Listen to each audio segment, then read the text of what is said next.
Bonjour à tous, j'espère que vous allez bien. Moi je suis super bien. On se retrouve aujourd'hui pour une nouvelle vidéo que je vous invite à regarder en format 1080p.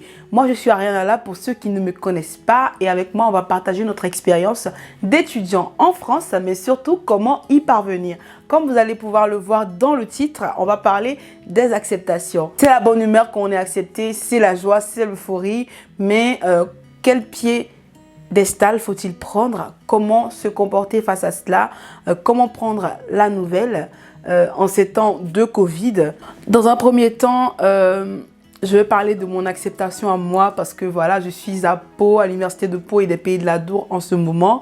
Et j'ai été acceptée par Pau qui était mon premier choix. À Campus France, vous faites des choix d'université. Pour certaines personnes qui n'ont pas de préférence, elles choisissent des villes comme ça, elles choisissent des petites villes, des grandes villes, elles se disent que vas-y, peut-être que je serai acceptée ou pas. Mais moi, j'ai fait mes choix selon des critères de sélectivité, tout simplement parce que j'avais un hébergement ici à Pau. J'ai mis Pau en premier. Certaines personnes vont mettre une ville en premier, par exemple Paris, parce qu'ils ont leur famille, leurs parents, tu vois. C'est beaucoup mieux de se sentir entouré quand on est en mobilité, quand on vient étudier à l'étranger, surtout que c'est pas chez nous, c'est des cultures différentes. Donc moi, dès que Pau m'a accepté, j'étais super contente. J'étais trop contente, les gars, j'étais vraiment trop contente. Et dès que je suis rentrée le soir, j'ai cliqué sur je suis acceptée. J'ai cliqué sur je suis acceptée. Je sais que ça a été le cas de plusieurs d'entre nous ici. Moi, je ne vous blâme pas, je suis très contente. Et c'est ce qu'il faut faire. Quand votre première université vous choisit, c'est ce qu'il faut faire. Et c'est ce que j'ai fait. Et maintenant, je suis à Pau. Mais le premier conseil que je vais vous donner ici, c'est de ne pas vous précipiter. Pourquoi ne pas se précipiter? Tout simplement parce que vous n'êtes pas dans les mêmes conditions de température et de pression que moi, j'ai envie de dire. Vous n'êtes pas dans les mêmes conditions que moi, sachant que là, on est en période Covid ou période post-Covid. Et l'année dernière, quand il y avait le Covid, certaines universités ont accepté des gens et les ont refusés ensuite.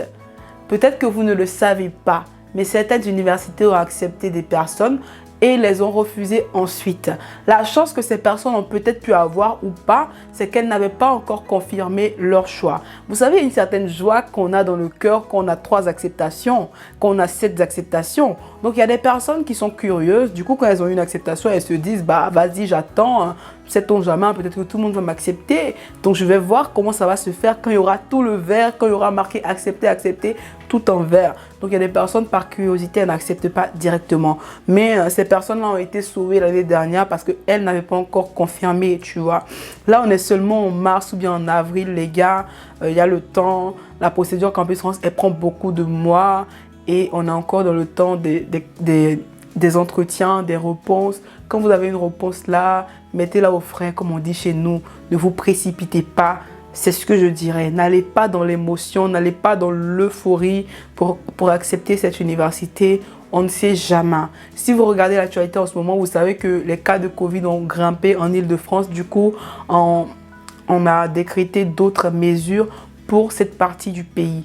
Donc, si ça s'atténue pas, cette histoire de Covid, il peut arriver que certaines universités se désistent. On ne le sait pas maintenant, on ne le saura pas forcément demain, mais on le saura quand il sera temps.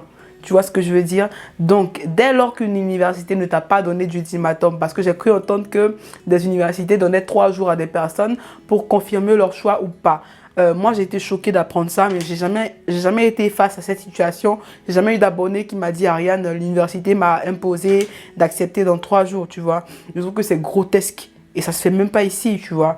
Même pour donner rendez-vous à des personnes, il faut s'y prendre avant. Donc, tu peux pas dire à quelqu'un que je t'accepte lundi et tu as 3 jours pour me dire si tu prends ou pas.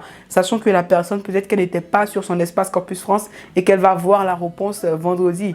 Peut-être que la personne n'a pas Internet chez elle et qu'elle n'aura l'argent pour avoir Internet que vendredi. Comment tu fais? Donc, je trouve ça assez déplacé. Si vous êtes dans ce cas, si vous avez eu des acceptations et que les universités vous ont donné un ultimatum de 3 jours pour confirmer, venez me le dire en commentaire. Franchement, moi, j'ai un peu des pincettes sur cette information, mais dites-le moi en commentaire. Je trouve ça pas du tout cool en fait. C'est vraiment pas cool. Alors, en deuxième point, j'ai noté prendre le temps de s'imprégner de l'info. Imprégnez-vous de l'info. Vous avez choisi 7 universités ou bien 3 universités. Il y a une première université que vous avez choisie qui est à Paris peut-être. Peut-être que vous avez choisi également la deuxième à Paris. Il y a des gens qui se focus sur une seule ville. regardez un peu les points forts, les points faibles des universités, sachant que vous avez fait des recherches avant de postuler, mais là, il s'agit d'acceptation. Il s'agit des universités où vous allez passer le clair de votre temps. Donc, imprégnez-vous des informations, allez-y sur Internet, allez sur Facebook, suivez ces universités, suivez leurs actualités. Renseignez-vous, mettez le nez dans ce qu'ils font, mettez le nez dans ce que les étudiants de là-bas disent. Peut-être que ça va vous aider dans votre décision finale. Ainsi, vous aurez déjà digéré la nouvelle. Et quand vous allez confirmer, vous serez objectif. Vous ne serez pas dans l'émotion. Alors, en troisième point, j'ai marqué décider de confirmer ou pas. Décider de confirmer ou pas, parce qu'il y a plusieurs cas. Il y a des personnes qui auront plusieurs acceptations en même temps. Il y a des personnes qui auront deux refus et une acceptation. Il y a des gens qui ne sauront pas trop quoi faire. Donc, décider de confirmer ou pas. Vous savez que la procédure Campus France, c'est une procédure calendaire. C'est-à-dire qu'il y a des étapes. Donc, si vous êtes encore à 2 mois de l'étape où il faudra confirmer les universités, ne vous pressez pas. Et je pense que si Campus France a donné une date, à une date limite à laquelle il faudra répondre oui ou non à une université que vous acceptez, c'est parce qu'elle sait que vous êtes humain et que vous aurez besoin de réfléchir. Vous voyez, vous pouvez accepter des universités, vous pouvez postuler à des villes différentes qui n'ont pas forcément de crédit pour vous, c'est-à-dire vous avez pris les villes sans grande raison, mais il se trouve qu'une ville est plus chère que l'autre. Là, il y a réflexion à avoir. Vous réfléchissez pour savoir si effectivement je vais aller ici ou là-bas, parce que le loyer va coûter plus cher chez X que chez Y. Donc, c'est important d'avoir tout ce type de réflexion.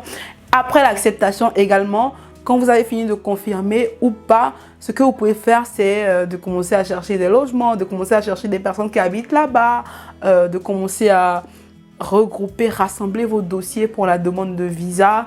C'est très important d'être préparé à l'avance, surtout dans cette procédure. Pour les personnes qui seront acceptées et qui sont au terminal, c'est vraiment le moment de commencer à bosser vraiment sérieusement pour avoir le bac, parce que c'est un peu bête d'être accepté à l'université et de ne pas avoir le bac, excusez-moi de le dire ainsi. Faut réviser vos leçons, faut travailler pour avoir le bac. J'ai jamais eu ce genre de cas, mais je pense que la probabilité existant en toute chose, ça peut arriver. Donc quand vous avez une acceptation, ça doit être un motif, ça doit être une motivation pour vous, pour bosser plus, pour valider, pour passer. Également, des personnes seront acceptées sous réserve de validation de leur année actuelle. Il y a des universités qui le font.